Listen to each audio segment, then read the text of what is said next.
a very warm welcome to all our viewers at home and around the world to Global TV News Prime Live in Nigeria's capital, Abuja. I am Chidima Jarrison. Thanks for joining us. President Bola Tinubu on Friday approved the appointment of new chief executive officers of some agencies and parastatals under the Federal Ministry of Industry, Trade and Investment. In a statement released on Friday by the President's Special Advisor, Media and Publicity, Ajuri Ngolale, the appointment is in line with Tinubu's resolve to base Nigeria's economic revival on the foundation of trade expansion through small, medium and large-scale industry facilitation in the country, and the appointments take immediate effect. Those appointed are Hussaini Ishaq Magaji San, Corporate Affairs Commission, Afiz Ogun Oluwatoyin, Industrial Training Fund, Kamar Bakrin, National Sugar Development Council, Olufemi Ogunyemi, Nigeria Export Processing Zone Authority, and Noye Ayeni, Nigeria Export Promotion Council, amongst others.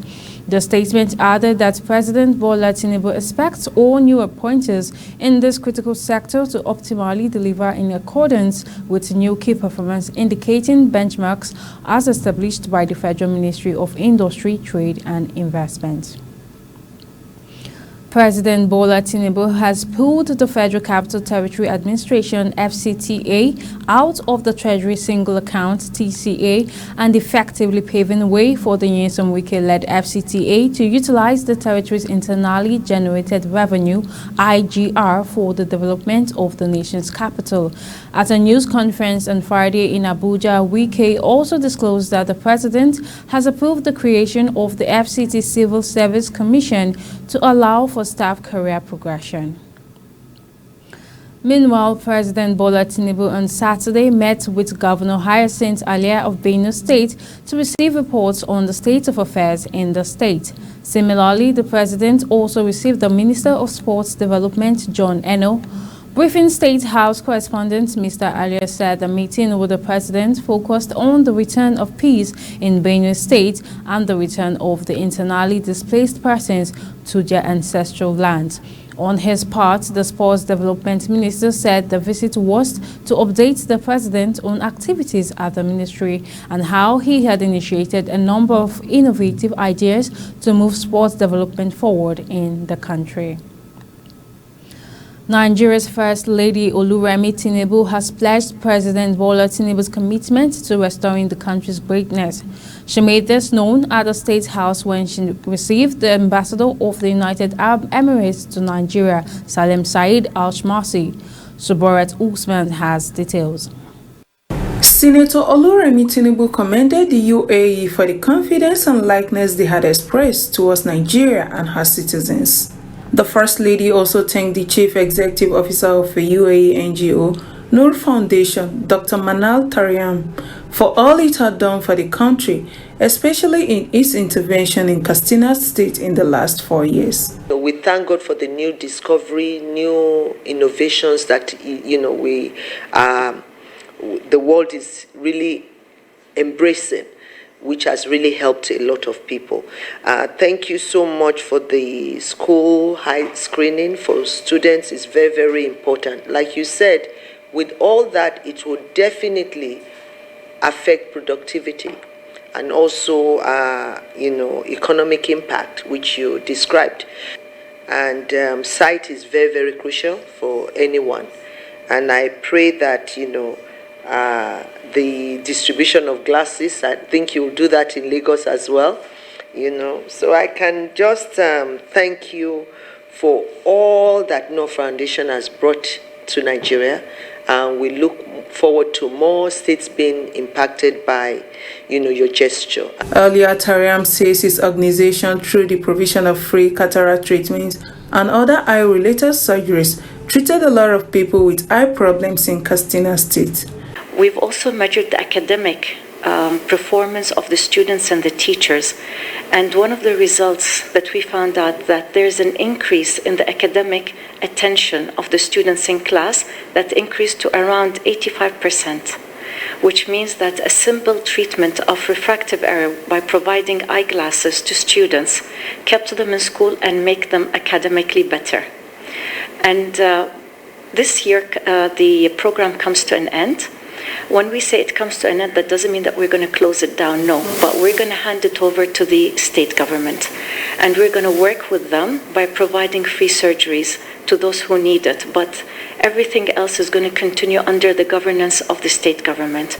Recalled about the First Lady and her guest acknowledged that the visit was very significant. Sobra Usman, Global Television News.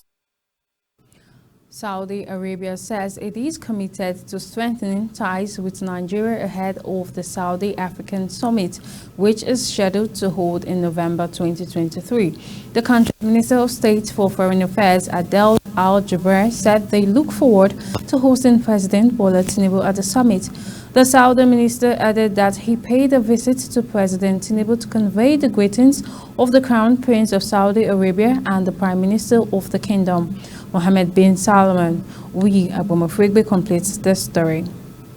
The Saudi special envoy to Nigeria, while briefing State House correspondents after meeting with the Nigerian leader, said Arabia is cooperating closely to deal with the several challenges such as climate change, issues around sustainable development goals, and combating extremism and terrorism. Adel Al-Jubeir, I had the great honor and the pleasure of visiting with the President of Nigeria to convey to him the greetings of His Majesty, the custodian of the two holy mosques, King Salman bin Abdulaziz Al Saud, and His Royal Highness Crown Prince and Prime Minister Prince Mohammed bin Salman bin Abdulaziz. We discussed bilateral relations. Our two countries have enjoyed historic and very positive ties. We cooperate in virtually all areas. We have very strong people-to-people ties. We are members of OPEC and we are also members of the Organization of Islamic Countries. We have very strong tribal and familial ties, and we believe that we are very cooperating very closely. Nigeria's Minister of Foreign Affairs, Yusuf Tuga, said Nigeria seeks to strengthen ties with Saudi Arabia in the area of hydrocarbon production and energy transition. As a special envoy of His Royal Highness, the King and the Crown Prince, to discuss matters of bilateral relations between Saudi Arabia and Nigeria. And as you know, we've had very, very good and close relations with Saudi Arabia going back decades. So this further strengthens the relationship. There are several areas that were discussed. We're both hydrocarbon producers. We're both responsible hydrocarbon producers. We're looking at the future. We're looking at energy transition. The minister actually also pointed out that there was a need to do more in terms of our cultural relations, and we have a lot in common. Uyi Agbomofregbe, reporting for Global TV News. First Lady Oluremi Tinubu has said she will be distributing mechanized farm tools worth 151 million naira to rural women as support to ease difficulty in farming. Minister of Women Affairs Barrister Uju Ohaneye, who spoke on behalf of the First Lady, said the support will reduce the labor burden of rural women as that will help them have more farm produce. The minister, who made the disclosure during a briefing in commemoration of the 2023 National Day for Rural Women, themed Rural Women Confront the Global Cost of Living Crisis in Abuja. She said the ministry has also made plans to distribute 26,000 tons of hybrid rice from China to rural women to cut down the cost of rice. According to her, 26,000 tons of hybrid rice from Chinese will be distributed to rural women. This rice produces double within 3 months and is aimed at cutting down the cost of rice. The Minister of Interior, Dr. Olubunmi Tunji Ojo, has set up a 13-man committee to conduct a need assessment on the nation's borders. The members of the committee are drawn from officials from the Ministry, Nigeria Immigration Service, Nigeria Security and Civil Defense Corps, Federal Fire Service, Border Community Development Agency, Community Boundary Commission, and a consultant. The committee, named Integrated Border Governance Committee, was charged by the minister to develop a plan to adequately secure Nigeria's borders and was given 18 weeks to deliver on its mandate. In a statement on Saturday by the ministry's Director of Press, Afonja Ajibolu, the minister said what is of importance to him about border management is the aspect of internal security, which he said is a massive task which requires the synergy of all critical stakeholders.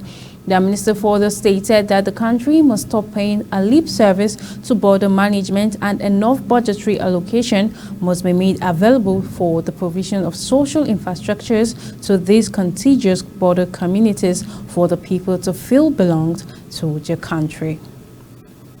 You're watching Global TV News Prime, coming to you live from Nigeria's capital, Abuja.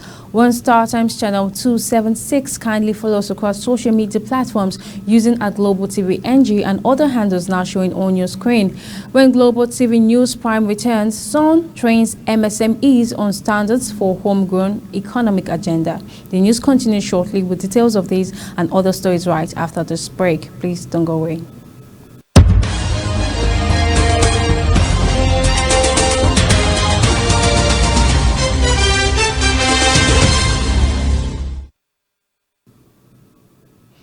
This is Global Television bringing you live broadcast of the News Prime from Nigeria's capital, Abuja. Israeli Defense Forces said an airstrike has killed a senior Hamas militant, Ali Khadi, in the ongoing war between Israel and Gaza. Khadi, according to the IDF, led a unit of commando forces that killed in last week's attack on southern Israel. However, IDF said the 37-year-old unit commander in the elite Hamas force was killed on Saturday. Recall, Israel and Hamas have been at intense war since last week, and Khadi was one of more than 1,000 Palestinian prisoners released by Israel in 2011 in exchange for a soldier, Gilad Shalit, captured by Hamas in 2006. He was arrested by Israel in 2005 over the death of an Israeli worker for the Shin Bet Internal Security Agency. The Standards Organization of Nigeria, SAN, has charged micro, small and medium enterprises, MSMEs, to up their ante on standards to attain the goal of the homegrown economic agenda of the federal government. The Director General of the organization, Farouk Salim, made the remark yesterday at the General Sensitization and Training for MSMEs with the theme Product Competitiveness Driving Homegrown Economy via Standardization. Salim noted that competition is what drives the world today, adding that in addition sphere of life, in every sphere of life, there is serious competition going on, and so if one has to compete, it means one must be ready, prepared and equipped to compete actively, effectively and profitably. Applauding the training, Salim explained that product competitiveness requires that the particular product must have been manufactured or produced in accordance with good manufacturing practice. He appreciated the effort of MSMEs towards growing the businesses and developing the economy. He emphasized that substandard products pose grave dangers not only to lives and property, but to economic development of any country. Standardization results in industrial and economic growth, global acceptability and competitiveness of locally made products, and overall national development and security, amongst others, saying that these are why SAN insists on standards adherence for MSMEs across the country. The Nigerian and Indian navies have strengthened ties to ensure maritime security in the Gulf of Guinea, with a view to maintaining its sea lanes as a conduit of international trade. To this effect, an Indian Navy ship, INS Sumeda, arrived in Lagos on Friday for a 3-day port call. Speaking with journalists at the Western Naval Command, Apapa, shortly after the offshore patrol vessel berthed at the Apapa seaport, Indian Defense Attaché to Nigeria, Colonel Romi Singh Lega, disclosed that during the visit, both navies would engage in various training, while noting that both countries' navies had a long history of defense cooperation. He explained that the visit would further increase interoperability between the two navies as well as increased anti-piracy operations in the Gulf of Guinea. The flag officer commanding FOC Western Naval Command, Rear Admiral Mustafa Hassan, on his part said such visits were good for improving friendship and cooperation between both countries. Rear Admiral Hassan asserted such collaboration between our two countries is good for enhancing national security and, in this case, security in the Gulf of Guinea, which aligns with the vision of the Chief of Naval Staff, Vice Admiral Emmanuel Ogala, towards improving security in our maritime domain. And now on business, the Central Bank of Nigeria has lifted the ban placed on importation of restricted 43 items and now allows the importers to purchase foreign exchange in the Nigerian foreign exchange market. In a statement by the Director of Corporate Communities, Isa Abdulwumi, the bank stated that it is aimed to ensure that market forces determine exchange rates on a willing buyer, willing seller principle. The CBN spokesperson said that in the prevailing foreign exchange rates should be referenced from platforms such as the CBN website, FMDQ, and other recognized or appointed trading systems to promote price discovery, transparency, and credibility in the FX rate. He noted that as part of its responsibility to ensure price stability, the CBN will boost liquidity in the Nigerian foreign exchange market by interventions from time to time, adding that as market liquidity improves, these CBN interventions will gradually decrease. Meanwhile, the exchange rate between the naira and the dollar has dropped to 1,040 naira in the parallel market. The ongoing trend of demand surpassing supply seems to be a contributing factor. Forex traders report inflow quotes ranging from 1,035 naira to 1,045 naira per dollar, indicating heightened scarcity on Wednesday night. Despite this, the official trade rate remains at 776.8 naira per dollar, highlighting a notable disparity between the experiences of Nigerians in official and unofficial channels. And as we head on to sports, ahead of the African Cup of Nations AFCON to be hosted by Cote d'Ivoire, the Minister of Sports, Senator John Eno, has said that the Super Eagles are expected to emerge from Group A, which includes the host nation Equatorial Guinea and Guinea-Bissau, and go ahead to win the trophy. The Super Eagles were denied a win as a late strike from Saudi Arabia ended Friday's international friendly in a 2-2 draw. The game saw Victor Boniface make his first start from the Super Eagles. Prior to Friday's game against the Super Eagles, Saudi Arabia had lost their last 6 games. This was the second time both teams would settle for a draw with seconds remaining in the 9 minutes of added time. Saudi profited from a free kick to draw level. Up next for the Super Eagles is another international friendly game against Mozambique on Monday, October 16, 2023. Meanwhile, Big Brother Nigeria All-Stars edition winner Ilebaye Odiniya has thrown her weight behind the Nigeria Super Eagles to win the 2023 African Cup of Nations AFCON, slated for Cote d'Ivoire next year's January. Coach Jose Peseiro said, which played out to a 2-2 draw with the Falcons of Saudi Arabia in an international friendly clash on Friday, have been drawn against hosts Cote d'Ivoire, Guinea-Bissau and Equatorial Guinea in Group A phase of the Continental Soccer Showpiece. The draw was conducted on Thursday night in Abidjan. The 22-year-old Kogi State-born actress and model, in a post on her official X handle, said she will be personally following and cheering the Super Eagles to victory next year in Cote d'Ivoire. She urged all Nigerians to rally around the national team in their quest to win the continental title for the 4th time. The African Cup of Nations is exactly 90 days from today. I personally will be following and cheering the team to victory because I believe we have what it takes to bring the trophy home, and I hope you too will be supporting. And now for more updates on sports, let's now join Sharon Ajay. The federal government on Friday said it expects the Super Eagles to win and bring home the trophy at the African Cup of Nations in 2024. Minister of Sports Development John Eno reasoned that the athletes would be encouraged towards peak performance when they are aware of a massive home support. Consequently, President Tinubu has approved a national campaign tagged "Let's Do It Again" to mobilize resources for the Super Eagles towards a successful tournament. As we turn away from football, former Ultimate Fighting Championship UFC weight champion Kamaru Usman has been scheduled to fight Hamzat Chimaevi at UFC 294 in Abu Dhabi on October 21st, 2023. Usman will lock arms with the explosive Swedish fighter in a much-anticipated fight in the middleweight division at the Etihad Arena on Yas Island. UFC President Dana White announced the fight in a statement on Instagram on Wednesday. That was after Brazilian Paulo Costa was not medically cleared to go into the octagon after recently undergoing surgery on his elbow following an infection. Sharon Ajay reporting for Global TV News. Thank you so much, Sharon Ajay. And this is where we rounded up on Global TV News Prime, and it came to you live from Nigeria's capital, Abuja. One Star Times channel 276. Kindly follow us across social media platforms using Global TV NG and other handles now showing on your screen.